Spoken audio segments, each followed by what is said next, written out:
আহ্বান হওয়ার জন্য তারা আপ্রাণ চেষ্টা করছে।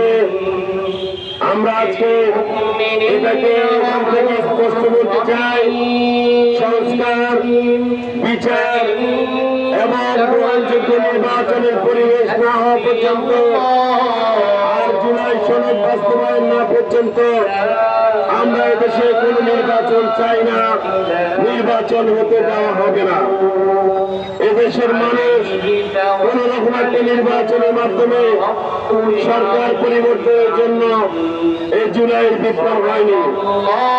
আমাদের ভাইয়েরা, আমাদের প্রতিবেশী, আমরা দীর্ঘদিন এই 36শে জুলাই পর্যন্ত আমরা রাস্তায় ছিলাম,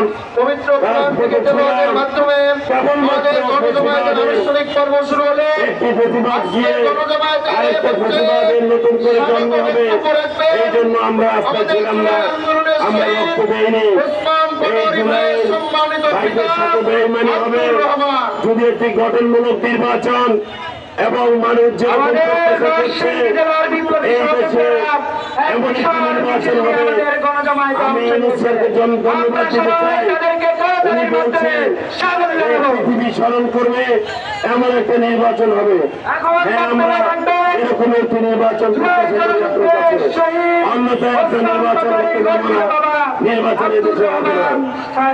জুলাইয়ের সমস্ত শহীদের যারা আজকে আহত হচ্ছে, আহত হয়ে চিকিৎসা পাচ্ছে না, আমরা তাদের সুচিকিৎসার জন্য এখান থেকে দাবি করছি। আজকে অনেক ভাইরা পঙ্গুবরণ করছে, তারা ঘর থেকে বের হতে পারছে না, তাদেরকে অনেকের নাম আনার ক্ষেত্রে তাল বাহানা করা হচ্ছে, বিভিন্ন দলীয় ট্যাগ লাগানো হচ্ছে। আমরা জুলাইয়ের সমস্ত যোদ্ধা ভাইদেরকে, আহত নিহত সকলকে এখান থেকে আমরা প্রতিবাদ জানাতে যাচ্ছি। রাষ্ট্রীয় সর্বোচ্চ মর্যাদা দিতে হবে এবং এই মর্যাদার বাইরে এই দেশে এমন একটি সরকার যদি প্রতিষ্ঠিত হয়, জুলাইয়ের বিপ্লবকে ধারণ করে যদি কোন সরকার না হয়, তাহলে আমরাও সেই সরকারকে প্রত্যাখ্যান করবো। আজকে আমার এখানে এই কথা বলে শুরু করছে। আল্লাহ হাফেজ, বাংলাদেশ জিন্দাবাদ, জুলাইয়ের বিপ্লব সফল হোক। ছাড়া বিকল্প কোনো পথ নাই। সরকার যত আমাদেরকে আমাদের দাবি আদায় করতে হবে এবং আমাদের যে দাবি, ছোট্ট দাবি, আমাদের পূরণ করতে হবে। সম্মানিত উপস্থিতি, আমরা সন্তান হারাইছি। আমরা আমাদের কেমন লাগে আমরা সেটা কেউ জানা যাবো না। তো সরকারের কাছে এই দাবি অনেক দিন থেকে করে আসছি, কিন্তু আমাদের এই দাবি সরকার মনে হয় যে কর্ণপাত করে, সরকারের কানেই যায় না। আমার কেন জানি মনে হয় আমরা স্বৈরাচারের দোষর বসায় রাখছি। আমার মনে হয় স্বৈরাচারের দোষর বসায় রাখছি নদীর মধ্যে। আমাদের পিছনে অনেক সংগ্রাম রয়েছে। আমরা মনে করি আপনাদেরকে, ভাই বোনেরা, জুলাই অভ্যুত্থানে আপনাদেরকে আমরা প্রাণ দিয়ে গেছেন, রক্তের বিনিময়ে আজকে আমরা স্বৈরাচারকে বলে যাই। এই জুলাই সনদ, জুলাই ঘোষণাপত্র না দিলে আপনারা রাজপথ থেকে যাবেন না, রাজপথ থেকে যাওয়া যাবে না। জুলাই সনদ, জুলাই ঘোষণাপত্র আমাদেরকে দিতে হবে। একটি কবিতা আবৃত্তি করছি। আমাদের প্রধান উপদেষ্টা গত 26 তারিখে চীনবত্রী সম্মেলন কেন্দ্রে যাওয়ার কথা ছিল। প্রায় ওখানে 800 শহীদ পরিবার উপস্থিত ছিল, প্রধান অতিথি উনি ছিল, কিন্তু উনি আমাদের সাথে এই পর্যন্ত 1 বছরে একবার দেখা করার সুযোগ পায়নি। আমাদের সন্তানের রক্তের মধ্যে বসছে ওনারা। উপদেষ্টাদেরকে বলবো, আপনারা অতীত ভুলে যাবেন না। এই দেশের সন্তানরা মরতে শিখছে, মরতে জানে, তারা মরতে শিখছে, মরতে জানে, মরবে ইনশাআল্লাহ। চাল বাহানা করে কোন লাভ হবে না। আর কোন খবরের আমাদেরকে আপনারা হয়রানি করেন না। আল্লাহ লক্ষ্যে আমাদেরকে জুলাই সনদ, জুলাই ঘোষণাপত্র দিয়ে দেন। আধার হবে চেতনার সম্মানিত উপস্থিতি, আমি আজকের এই অনুষ্ঠানের শুভ মায়ের ওখানে উদ্বোধন এবং আনুষ্ঠানিক বক্তব্য শুরু করছি। আপনারা আসলে আমাদের সন্তান চলে গেছে, আমার সন্তান 55টা গুলি। আপনারা অনেকে হয়তো জানেন না, এই শহীদ ওসমান 55টা গুলি মৃত্যুরে সুতো পরিমাণ তারা ভয় পায় নাই। আমার বাবা মা থেকে তারা এই আন্দোলনকে বেশি মূল্যায়ন করছে।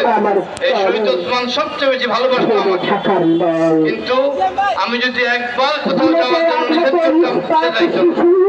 কিন্তু এই দেশকে ভালোবেসে এই দেশের জন্য বুকের তাজা রক্ত ঢেলে দিয়েছে।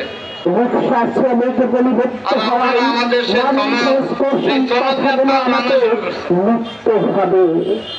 সম্মানিত উপস্থিতি,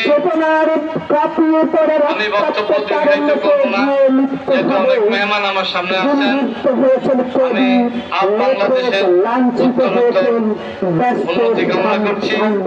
আমি সবাইকে আবারও সালাম দিয়ে শেষ করছি। আসসালামু আলাইকুম ওয়া রাহমাতুল্লাহি ওয়া বারাকাতুহু। কালো ভয় বঞ্চিত স্বাভাবিক শ্বাস প্রশ্বাসের আর নয় বিভীষিকা, আর নয় বিভীষিকার পৃথিবীর নিষ্ঠুর কাপড়। সময় এসেছে চূড়ান্ত পরিবর্তনের, সময় এসেছে দুর্দান্ত অঙ্গীকারে। বিরোধীদের প্রতিবাদ কলম প্রতিবাদের গর্জে মহিলার মেঘের কলম বলিষ্ঠ শব্দ দেওয়ালের প্রতিফল করে সুযোগ কথা বলে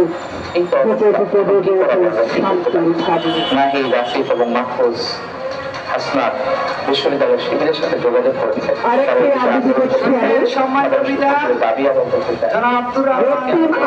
ধন্যবাদ জানাচ্ছি। আমি মরিয়ম রহমান লিখেছি। এই অনুষ্ঠানের পুরো সময়টি জুড়ে আপনাদের এমন রক্ত ঝরা অধ্যায় লিখতে ছিল না আমার কলম। দপ্তর ব্যবস্থাপনা কমিটি প্রধান এবং একাত্তরের জঘন্য ইতিহাসের পর এমনটি আরো লিখতে হবে কখনো ভাবিনি লিখতে হবে একটু বিশৃঙ্খ চুলায় রক্তাক্ত কাহিনী। সংগ্রামী সহযোদ্ধা, আর কোন খবর আপনাদের সামনে সংক্ষিপ্ত বক্তব্য নিয়ে আসছেন দক্ষিণের বিপ্লবী সমন্বয়কারী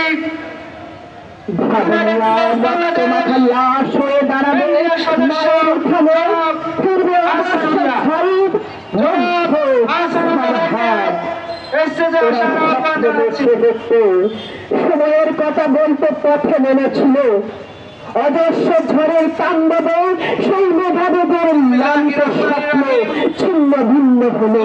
ঘোষণাপত্র জবাব তাজা তরুণের জীবন উপস্থিত এখন সাংবাদিক বন্ধুগণ, উপস্থিত প্রিয় ঢাকাবাসী, সবাইকে আন্তরিক সালাম, আসসালামু আলাইকুম। মূলত আঘাতে ঢাকাবাসী, মৃত্যু সহযোদ্ধারা, আপনারা জানেন আজকে শ্রমিকের ইন্টারিম সরকার 9,000-এর অধিক কথাগুলো আমাকে শহীদের রক্তের উপর দাঁড়িয়ে রাষ্ট্র ক্ষমতায় এসেছে। কিন্তু ইন্টারিম সরকার আজকে 2 বছর 1 বছর অতিক্রম করার পরেও আমাদের যে নির্ধারিত জুলাই ঘোষণাপত্র সনদ করা ছিল, সেই জুলাই ঘোষণাপত্র দিতে ব্যর্থ হয়েছে। উপস্থিতি আজকের এই গণজমায়েত থেকে স্পষ্ট ভাষায় বলে দিতে চাই, জুলাই ঘোষণাপত্র সনদ নিয়ে কোনো তালবাহানা চলবে না। জুলাই ঘোষণাপত্র নিয়ে যদি কোনো নড়াচড়া করা হয়, ছাত্র জনতা রাজপথ ছাড়বে না, রাজপথ থেকে দাবি আদায় করবে। আপনারা জানেন ইতিমধ্যে জুলাই নিয়ে আমরা দেখছি জুলাইকে বিক্রি করে দিয়ে একটি মহল চাঁদাবাজি দুর্নীতি মহল সরবরাহ করছে।